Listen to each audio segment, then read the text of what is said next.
Good morning. It's March 28th, 2022. I'm Mary Anna Mancuso. This is Mornings with Mancuso.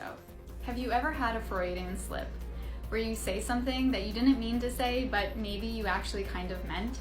Well, that happened to President Biden on Saturday night in Warsaw, Poland. He gave a 27-minute address, and it was said to be one of his landmark speeches, even better than the State of the Union that he recently gave. However, at the very end of the speech, he went completely off prompter, off script, and said that this man cannot remain in power any longer, alluding to Vladimir Putin in Russia.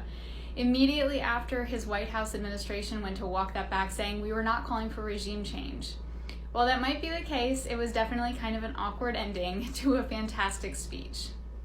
Friends, we are still not to 2024 presidential election yet. However, it's time that we start thinking about it. At least that's what the Democrats are doing. Now, normally, as we head into the presidential election, we have caucuses across the country, and Iowa is the first state to have the caucus, and they've had it since 1972.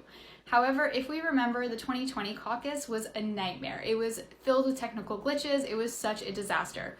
Well, the Democrats are meeting today to find out if they're going to rescind their status to Iowa of having a caucus, and then they'll open bidding from other states to try and become the first state in the nation to caucus and say who they think should be the candidate for the President of the United States.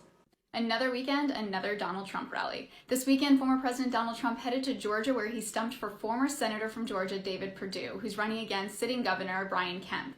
Brian Kemp is seeking re-election, but Donald Trump refuses to allow that to happen. Why? Because this is part of his 2022 strategy, which is to make every Republican who did not double down on his 2020 presidential election lie, to make them pay by costing them their political capital and their career. So he was out stumping for David Perdue. Afterwards, David Perdue took to the podium, gave a thumbs up, and shouted, quote unquote, "lock him up," when discussing Brian Kemp. I have no idea what we're locking him up for. Friends, as you know, it's Monday night, and that means Monday Nights with Mancuso at 5:30 Eastern on TikTok Live. Tonight will be my last Monday Nights Live for a couple weeks as I'm heading out of town. I hope you will join me on TikTok Live tonight at 5:30 Eastern. As always, be great, nothing else pays. I'm Mary Anna Mancuso. This is Mornings with Mancuso.